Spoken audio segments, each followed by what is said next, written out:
AG ನ್ಯೂಸ್ಗೆ ಸ್ವಾಗತ. ಚಿಕ್ಕನಾಯಕನಹಳ್ಳಿ ತಾಲೂಕಿನಲ್ಲಿ ಅಂಬೇಡ್ಕರ್ ಸೇವಾ ಸಮಿತಿ ಸಂಘಟನೆ ಪ್ರಾರಂಭ. ನಿಷ್ಪಕ್ಷಪಾತವಾಗಿ ಸೇವೆ ಮಾಡಲು ಸಿದ್ಧ ಜಿಲ್ಲಾ ಅಧ್ಯಕ್ಷ ಯಗಚಿಕಟ್ಟೆ ರಾಘವೇಂದ್ರ. ತಾಲೂಕು ಅಂಬೇಡ್ಕರ್ ಸೇವಾ ಸಮಿತಿ ಅಧ್ಯಕ್ಷರನ್ನಾಗಿ ಅಗಸರಹಳ್ಳಿ ನರಸಿಂಹಮೂರ್ತಿ ಅವರಿಗೆ ಪದಗ್ರಹಣ ಮಾಡಲಾಗಿದೆ. ತಾಲೂಕಿನ ಸ್ತ್ರೀ ಶಕ್ತಿ ಭವನದಲ್ಲಿ ಇಂದು ಕಾರ್ಯಕ್ರಮವನ್ನು ಆಯೋಜನೆ ಮಾಡಲಾಗಿದ್ದು, ಅಂಬೇಡ್ಕರ್ ಸೇವಾ ಸಮಿತಿಯ ಪದಾಧಿಕಾರಿಗಳ ಆಯ್ಕೆ ಮತ್ತು ತಾಲೂಕು ಅಧ್ಯಕ್ಷರ ನೇಮಕಾತಿ ಮಾಡಲಾಗಿತ್ತು. ನೇಮಕಾತಿಯನ್ನು ತುಮಕೂರು ಜಿಲ್ಲಾ ವಿಭಾಗೀಯ ಅಧ್ಯಕ್ಷರು ಆದ ರಾಘವೇಂದ್ರ ಯಗಚಿಗಟ್ಟೆ ಅವರು ಹಾಗೂ ತಿಪಟೂರು ತಾಲೂಕು ಅಧ್ಯಕ್ಷರು ಆದ ಮತ್ತಿಘಟ್ಟ ಶಿವಕುಮಾರ್, ತಿಪಟೂರು ನಗರ ಘಟಕದ ಅಧ್ಯಕ್ಷ ಮಾರನಗೆರೆ ರಮೇಶ್ ಹಾಜರಿದ್ದರು. ಇದೇ ಸಂದರ್ಭದಲ್ಲಿ ಮಾತನಾಡಿದ ರಾಘವೇಂದ್ರ, ನೂರಾರು ಸಂಘಟನೆಗಳ ನಡುವೆ ಅಂಬೇಡ್ಕರ್ ಸೇವಾ ಸಮಿತಿಯು ದೀನ ದಲಿತರಿಗೆ ಯಾವುದೇ ಜಾತಿ ತಾರತಮ್ಯ ಇಲ್ಲದೆ ನಿಷ್ಪಕ್ಷಪಾತವಾಗಿ ಸೇವೆ ಮಾಡಲು ಸದಾ ಸಿದ್ಧವಾಗಿರುತ್ತೆ ಅಂತ ಸಂಘಟನೆಯ ಅಧ್ಯಕ್ಷರಿಗೆ ಪದಗ್ರಹಣ ಮಾಡಿ ತಿಳಿಸಿದರು. ಅಧ್ಯಕ್ಷರಾಗಿ ನನ್ನನ್ನು ಆಯ್ಕೆ ಮಾಡಿದ ಎಲ್ಲ ನನ್ನ ಅಧ್ಯಕ್ಷರು, ನಗರ ಅಧ್ಯಕ್ಷರು ಮತ್ತು ನನ್ನ ಎಲ್ಲ ಸಂಘಟನೆಯ ಹೋರಾಟಗಾರರು, ಯೂತ್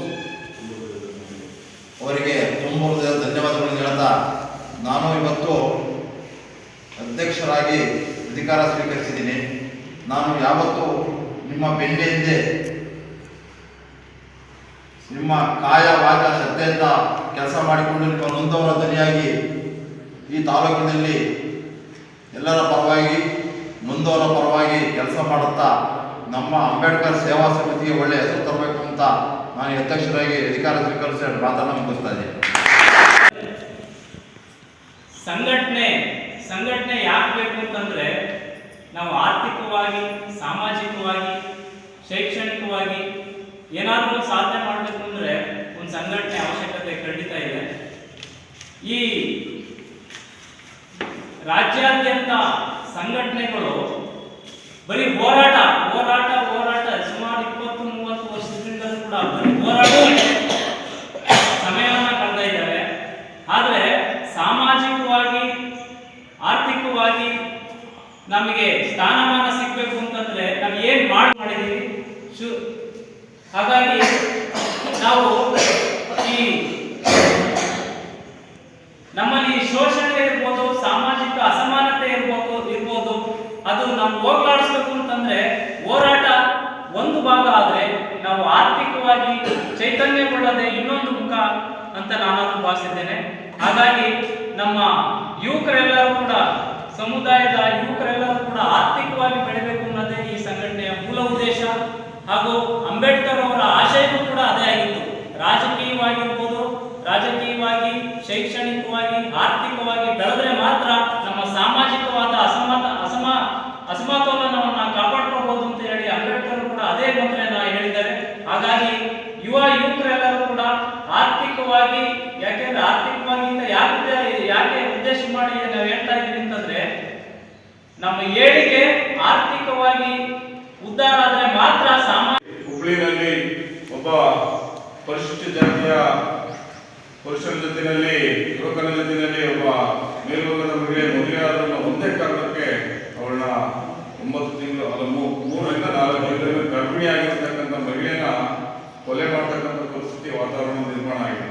ಆತ್ಮೀಯ ಬಂಧುಗಳೇ, ಹಾಗಾಗಿ ಇವನ್ನೆಲ್ಲ ನಾನೆಲ್ಲ ಗಮನದಲ್ಲಿ ಇಟ್ಕೊಂಡು ಅಂಬೇಡ್ಕರ್ ಸೇವಾ ಸಮಿತಿಯ ರಾಜ್ಯಾಧ್ಯಕ್ಷರಾದಂಥ ಡಾಕ್ಟರ್ ಸಂದೇಶ್ ಅವರ ವಿಷಯಗಳನ್ನ ನಾನು ಒಂದಷ್ಟು ಅಧ್ಯಯನ ಮಾಡಿ, ಅಂಬೇಡ್ಕರ್ ಸೇವಾ ಸಮಿತಿ ಅವು ಜಾತ್ಯತೀತವಾಗಿ ಎಲ್ಲವನ್ನು ಒಳಗೊಂಡಂತ ಒಂದು ಸಮಿತಿ ಅಂತ ಹೇಳಿದ್ರೆ ತಪ್ಪಾಗಲಾರದು. ಡಾಕ್ಟರ್ ಸಂದೇಶ್ ಅವರು ಗ್ರಾಮೀಣ ಪ್ರದೇಶದಲ್ಲಿ ಪಂಚಾಯತಿ ಮಟ್ಟದಲ್ಲಿ ಒಂದು ಸಮಸ್ಯೆಗಳೇನಾದರೂ ಬಂದರೆ ಒಬ್ಬ ರಾಜ್ಯಾಧ್ಯಕ್ಷರು ಅನ್ನೋದನ್ನು ಲೆಕ್ಕಿಸದಲ್ಲೇ ಗ್ರಾಮ ಪಂಚಾಯತಿ ಲೆವೆಲ್ಲರೂ ಕೂಡ ಬಂದು ಪಾರದರ್ಶಕವಾಗಿ ಇರತಕ್ಕಂಥಕ್ಕೆ ಹೋರಾಟ ಮಾಡಿದ್ರಲ್ಲಿ ಎತ್ತಿದ ಕೈ ಅಂತ ಹೇಳೋಕ್ಕೆ ಈ ಸಂದರ್ಭದಲ್ಲಿ ಬಯಸ್ತೀವಿ. ವಿವಾಹಗಳನ್ನು ಮಾಡಿಸಿದ್ದಾರೆ. ನೂರಾರು ಬಡವರಿಗೆ ಏನು ವಸತಿ ಮತ್ತು ನಿವೇಶನ ಇದ್ದವರಿಗೆ ವಸತಿ ಮತ್ತು ನಿವೇಶನವನ್ನು ಕೊಡಿಸಿದ್ದಾರೆ. ಇವತ್ತ ದಲಿತರ ಮೇಲೆ ಜಾತ್ಯತೀತವಾಗಿ ಯಾವುದೇ ಪಾರ್ಟಿ ಇರ್ಬೋದು, ರಾಜಕಾರಣಿಗಳು, ಬಂಡವಾಳಶಾಹಿಗಳು ದಲಿತರ ಮೇಲೆ ಕೆಲವು ಜಮೀನು ವಿಚಾರವಾಗಿ, ವಸತಿ ವಿಚಾರವಾಗಿ, ನಿವೇಶನದ ವಿಚಾರವಾಗಿ ಒಕ್ಕಲಿಸುವಂತ ಸಂದರ್ಭದಲ್ಲಿ ಅವರಿಗೆ ಹೆಗಲಿಗೆ ಗೀರು ಕೊಟ್ಟು ಜೊತೆಲಿ ನಿಂತುಕೊಂಡು ಇವತ್ತ ಪರಿಶಿಷ್ಟ ಜಾತಿ, ಪರಿಶಿಷ್ಟ ಪಂಗಡ, ಜಾತ್ಯತೀತವಾಗಿ ನೊಂದವರು ಧ್ವನಿಯಾಗಿರ್ತಕ್ಕಂಥ ಕೆಲಸನ ಡಾಕ್ಟರ್ ಸಂದೇಶ್ ಅವರು ಮಾಡ್ತಾ ಇರ್ತಕ್ಕಂಥ ವಿಚಾರಗಳನ್ನ ನಾನು ಕೂಲಂಕುಷವಾಗಿ ಅಧ್ಯಯನ ಮಾಡಿ ನಾನು ಅಂಬೇಡ್ಕರ್ ಸೇವಾ ಸಮಿತಿನಲ್ಲಿ ರಾಜ್ಯಾದ್ಯಂತ ನೊಂದವರ ಪರವಾಗಿ ಶೋಷಿತ ಸಮುದಾಯದ ಪರವಾಗಿ ನಿರಂತರವಾಗಿ ಚಳವಳಿಗಳನ್ನು ಹೋರಾಟ ಮಾಡ್ಕೊಂಡು ಬಂದು ಇವತ್ತು ರಾಜ್ಯಾದ್ಯಂತ ಸುಮಾರು 2,500-3,000 ಸಂಘಟನೆಗಳು ಅಂಬೇಡ್ಕರ್ ಬಾಬು ಜಗಜೀವರಾಮ್ ಮತ್ತು ಬೇರೆ ಬೇರೆ ವಿಚಾರಗಳಲ್ಲಿ ಸಂಘಟನೆಗಳು ಆಗಿದ್ದಾವೆ. ಅದಕ್ಕೆಲ್ಲ ಮೂಲ ಕಾರಣಕರ್ತರು ಯಾರು ಅಂತಂದರೆ ಪ್ರೊಫೆಸರ್ ಕೃಷ್ಣಪ್ಪನವರು ಅನ್ನೋ ಮಾತನ್ನು ಈ ವೇದಿಕೆ ಮುಖಾಂತರ ಹೇಳ್ತಾ, ನಾನು ಅಂಬೇಡ್ಕರ್ ಸೇವಾ ಸಮಿತಿಯ ತಿಟ್ಟೂರು ಉಪವಿಭಾಗದ ವಿಭಾಗೀಯ ಅಧ್ಯಕ್ಷರಾಗಿ ನಾನು ನನ್ನ ಕರ್ತವ್ಯವನ್ನು ನಿರ್ವಹಿಸ್ತಾ ಇದ್ದೀನಿ. ನನಗೆ ಸ್ಫೂರ್ತಿಯಾಗಿ ನೀವು ನಮ್ಮ ಸಂಘಟನೆಗಳಿಗೆ ಬರಬೇಕು, ನಾವೆಲ್ಲ ಒಟ್ಟಾಗಿ ಕೆಲಸ ಮಾಡೋಣ ಅನ್ನೋ ವಿಚಾರ ಸ್ನೇಹಿತರು ಶಿವಕುಮಾರ್ ಮಂದಗಟ್ಟ ಅವರು ಹೇಳಿದಾಗ ನಿಮ್ಮ ಆಲೋಚನೆ ಉದ್ದೇಶಗಳು ಸರಿ ಇರೋದ್ರಿಂದ ನಾನಾದರೂ ಈ ವಿಚಾರನ ಮನಗಂಡು ಈ ಅಂಬೇಡ್ಕರ್ ಸೇವಾ ಸಮಿತಿಯ ಮೂಲ ಉದ್ದೇಶ ಏನು, ಅದರ ರಾಜ್ಯಾಧ್ಯಕ್ಷರ ವಿಚಾರಗಳೇನು ಅನ್ನೋದನ್ನು ನಾನೆಲ್ಲ ಸೂಕ್ಷ್ಮವಾಗಿ ಒಂದಷ್ಟು ಆಗಮಿಸಿದ್ದಾರೆ. ಎಲ್ಲರಿಗೂ ಕೂಡ ನಾನು ನಮಸ್ಕಾರ ಹೇಳ್ತಾ, ಮತ್ತು ನಮ್ಮ ಪತ್ರಿಕೆಯವರಿಗೂ ನಮಸ್ಕಾರ ಹೇಳ್ತಾ, ಎಲ್ಲ ನಮ್ಮ ಬಂಧುಗಳು ನಮಸ್ಕಾರ ಹೇಳ್ತೀನಿ.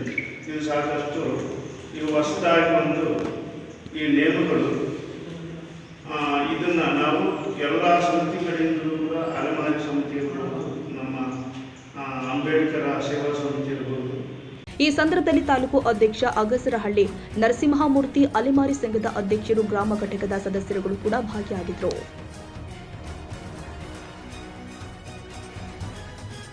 ಕನ್ನಡಿಗರ ಮೆಚ್ಚಿನ ನಿಮ್ಮ ಎಜೆ 24/7 ನ್ಯೂಸ್ ಕನ್ನಡ ವಾಹಿನಿ ಇದೀಗ ಟಿವಿಯಲ್ಲಿ ಲಭ್ಯ. ಒಂದು ವೇಳೆ ನೋಟಿಸ್ ಕೊಟ್ಟಿದ್ರೆ ವಾಪಸ್ ತಗೋತೀವಿ. ಇವತ್ತು ವಕ್ಫ್ ಪ್ರಾಪರ್ಟಿ ಅಂತೇಳಿ ಬರ್ತದೆ ಅಂತ ಹೇಳಿದ್ರೆ ರೈತರು ಬೀದಿಗೆ ಬಂದ್ರೆ ಏನ್ ಮಾಡ್ಬೇಕಾಗತ್ತೆ? ಯಾರು ವೋಟ್ ಹಾಕಲಿಲ್ಲ ಅಂದ್ರೆ ಗ್ಯಾರಂಟಿನೆಲ್ಲ ಸ್ಟಾಪ್ ಮಾಡ್ಬಿಡ್ತೀವಿ.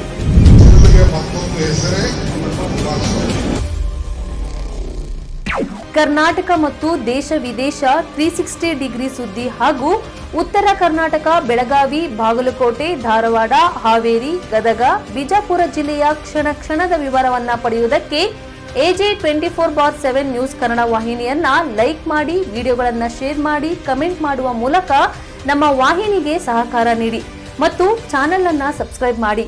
ಧನ್ಯವಾದಗಳು.